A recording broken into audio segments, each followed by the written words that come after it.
पाकिस्तान। इस बुलेटिन में 24 के साथ UK 44 के नाज़रीन को भी खुशामदीद कहेंगे। मैं हूँ हुदा शाह। मैं हूँ ज़शान बशीर। यूट्यूब पर बराह रास्त देखने के लिए सब्सक्राइब कीजिए youtube.com/24newsHD। हेडलाइंस आप जान चुके, खबरों की तफसीलात के जाने पड़ते हैं। कराची में फेक कॉल ने पुलिस और रेस्क्यू टीमों की दौड़े लगवा दी। इस कॉल में ऐसा क्या था, पुलिस और रेस्क्यू वाले दौड़े दौड़े एक्यूमाबाद D एरिया पहुंच गए। ये जानते हैं पुलिस एहलकार की जुबान।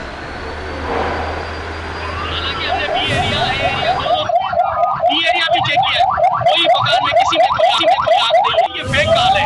हालांकि हमने बी एरिया ए एरिया दोनों बी एरिया भी चेक किया, कोई मकान में किसी में कोई आग नहीं है।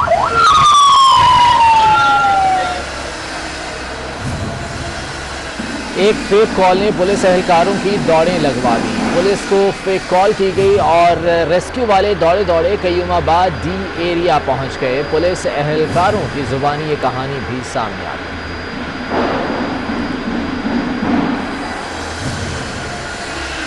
और सिंध पुलिस अब जदीद खुतूत पर आगे बढ़ने लगी और अब स्केटिंग कमांडोज भी तैयार कर लिए हैं। इसी बारे में तफसीलात जान लेते हैं। जावेद कायम खानी हमारे साथ मौजूद हैं।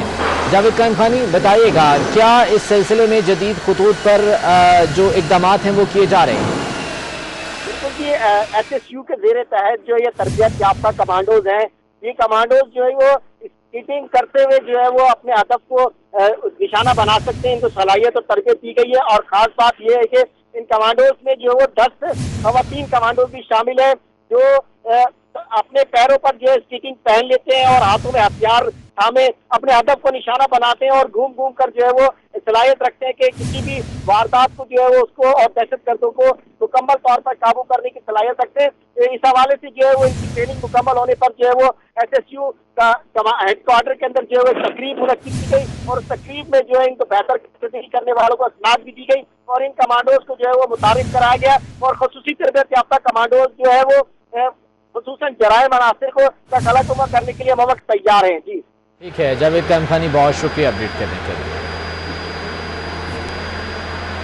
और कराची में कायद-ए-आज़म डे के मौके पर दहशतगर्दी का बड़ा मंसूबा नाकाम बना दिया गया। पुलिस ने भारतीय फंडिंग से चलने वाली तंजीम के 2 दहशतगर्द इत्तेहाद टाउन से गिरफ्तार कर लिए हैं। मुलजिमों से 6 किलो बारूदी मवाद, दस्ती बम, काशिफकोफ और दीगर सामान भी बरामद किया गया है। समर अब्बास हमारे साथ मौजूद है, उनसे तफसीलात जान लेते हैं। समर, बताइएगा इस कार्रवाई के हवाले से। हाँ जी बिल्कुल, देखें ये कराची में कायद-ए-आज़म डे के मौके पर दहशतगर्दी का बड़ा मंसूबा नाकाम बनाया गया और भारतीय फंडिंग से चलने वाले असारे के 2 दहशतगर्दों को पुलिस ने गिरफ्तार कर लिया है।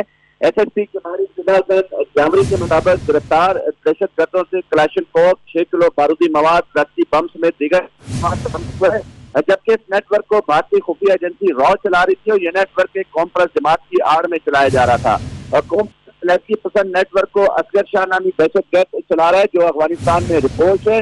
जबकि जो गिरफ्तार दहशतगर्द है मोहम्मद बच्चन ने 19 जून 2020 को घोटकी में कानून नाफिज करने वाले इदारों पर दस्ती बम फेंका जिसमें सिक्योरिटी फोर्सेस के 2 एहलकार शहीद हुए थे।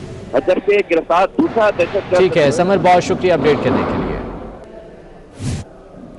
कराची के मुख्तलिफ मकामात पर तजावुजात माफिया बेकाबू हो गया जिससे ट्रैफिक जैम मामूल बन चुका है। इसी बारे में ये रिपोर्ट देखते हैं।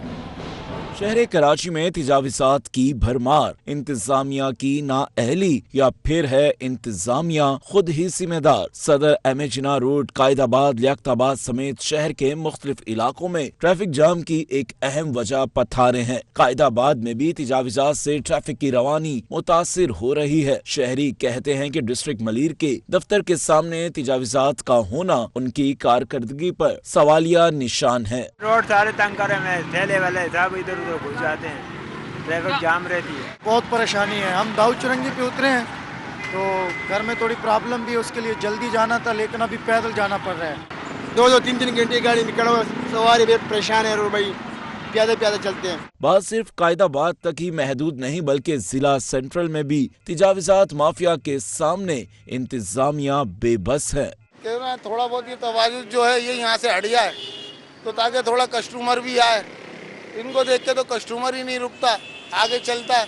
वो बोलते मैं गाड़ी कहाँ खड़ी करूँगा। पूरा रोड जाके देखें, पूरा रोड जाम है, रेडियाँ ठेले सब खड़े हैं, कोई पूछने वाला है ही नहीं इधर। शहरियों का इंतजामिया से मुतालबा है कि तजावीज़ात के खिलाफ मौसर ऑपरेशन करके सड़कों बाजारों को कुशादा करे। कैमरामैन अहमद अब्बास और साथी रिपोर्टर नवीद सदीकी के साथ तनवीर बहलीन, 24 न्यूज़, कराची। शरफ दौर में वज़ीर इत्तलात रहने वाले मोहम्मद अली दुरानी अपोजिशन लीडर शहबाज शरीफ से जेल में मुलाकात करेंगे। ज़राए के मुताबिक मुलाकात में शहबाज शरीफ को अहम पैगाम पहुंचाया जाएगा। इसके अलावा मोहम्मद अली दुरानी अपोजिशन लीडर से उनकी वालिदा बेगम शमीम अख्तर के इंतकाल पर ताज़ियत भी करेंगे। इसी बारे में तफसीलात जान लेते हैं। तर्जयाकार अहमद वलीद साहब हमारे साथ मौजूद हैं। अहमद वलीद साहब, बहुत शुक्रिया आपके वक्त का। कब ये मुलाकात होने जा रही है और मौजूदा सियासी सूरत हाल में कितनी ये अहमियत की हामिल होगी मुलाकात? जी, ये फंक्शनल लीग के लीडर हैं मोहम्मद अली दुरानी। ये कल जा रहे हैं मुलाकात करने शहबाज शरीफ साहब से जेल में। एक तो इनका टारगेट है कि उन्होंने ताज़ियत करनी है उनकी वालदा के इंतकाल के ऊपर, और दूसरा ये कि अपने कायद पीर बघाड़ा का एक अहम पैगाम लेके जा रहे हैं।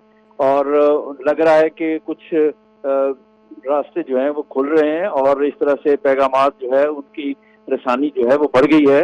शहबाज शरीफ के साथ रिसेंटली बिलावल ने भी मुलाकात की, उसमें भी कहा जा रहा था कि उन्होंने कोई पैगाम दिया है, लेकिन जो मोहम्मद अली दुरानी है इनका जो पैगाम होगा वो कोई मतलब आम पैगाम नहीं होगा, वो एक अहम पैगाम लेके जा रहे हैं।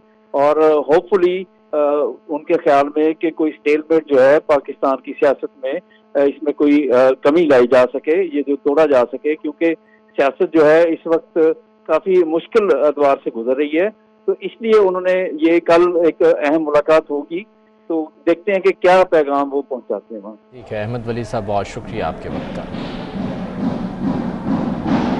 स्पीकर पंजाब असम्बली चौधरी परवेज इलाही और सूबाई वज़ीर कानून मोहम्मद बशारत राजा से डेमोक्रेसी रिपोर्टिंग इंटरनेशनल के कंट्री हेड जावेद अहमद मलिक की क़यादत में वफ़द ने मुलाकात की, जिसमें कोरोना की बाद की सूरत हाल पर सूबाई असम्बली के काम जारी रखने से मुतालिक तबादला ख्याल किया गया। चौधरी परवेज इलाही ने असम्बली के किरदार को मजीद फाल बनाने के अज़्म का इजहार किया, जबकि डेमोक्रेसी रिपोर्टिंग इंटरनेशनल की कारकर्दगी को सराहा।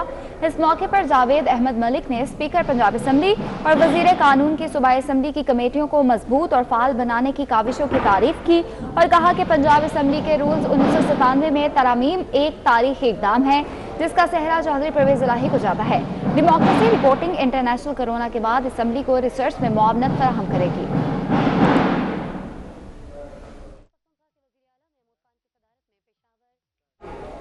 FPCCI इलेक्शन मुहिम मजीद तेज़ हो गई है। ऐसे मुनीर की सरबराही में यूनाइटेड बिजनेस ग्रुप का इजलास हुआ, जिसमें इलेक्शन मुहिम पर तबादला ख्याल किया गया। यूनाइटेड बिजनेस ग्रुप के रहनुमा जीत के लिए पुरअज़्म हैं। इसी बारे में हबीब खान की रिपोर्ट देखिए। विफाक ऐवान सनत व तजारत के सालाना इंतखाबात से कबल यूनाइटेड बिजनेस ग्रुप के इलेक्शन दफ्तर में अहम बैठक हुई। यूनाइटेड बिजनेस ग्रुप के सरबराह एसएम मुनीर ने इलेक्शन मुहिम का जायजा लिया। FPCCI के मौजूदा सीनियर नायब सदर हनीफ गौहर ने 24 न्यूज से खुसूसी गुफ्तगू करते हुए कहा, UBG ग्रुप को कामयाबी मिलेगी, एक एक करके मसाइल भी हल कराएंगे। हमने जो कैलकुलेशन की है अल्हम्दुलिल्लाह इंशाल्लाह यूनाइटेड बिजनेस ग्रुप 2021 का इलेक्शन भरपूर अंदाज में जीतने जा रहा है। और हम उम्मीद करते हैं कि पिछले साल जो कुछ नादानियाँ कुछ गलतियाँ हमसे हुई थी, इस मरतबा हम उनसे नहीं दोहराएंगे और हम अपनी आंखें और दिमाग खोल के रखेंगे और जितनी भी गलतियाँ थी वो इंशाअल्लाह ताला हम नहीं होने देंगे। सदारती उम्मीदवार खालिद तवाब ने कहा कि मुल्की और खुसूसी तौर पर सिंध के सनतकारों के मसाइल को तरजीह बुनियादों पर हल करने में पेश होंगे। इंशाअल्लाह यूनाइटेड बिजनेस ग्रुप जो है वो इसमें क्लीन स्वीप करेगा। और इसमें सबसे बड़ी खुशखबरी ये हुई कि हमारा जो वाइस प्रेसिडेंट है सिंध चैम्बर ऑफ सारे सिंध चैम्बर से, जो लास्ट ईयर सीट हम हार गए थे, इस साल वो सीट अनअपोज हुई, क्योंकि पूरे सिंध के अंदर एक भी चैम्बर में इनको एक कैंडिडेट भी नहीं मिला। और हमारा वाइस प्रेसिडेंट जो है अदील सिद्दीकी, वो इस तरह से बगैर बेमुकाबला मुंतखब हुआ। UBG की इंतखाबी मुहिम जोरों शोर से जारी है। UBG रहनुमा जीत के लिए पुरअज़्म है। कैमरामैन अहमद अब्बास के साथ हबीब खान, 24 न्यूज़, कराची। इस बुलेटिन से इतना ही। हमारे साथ रहिए।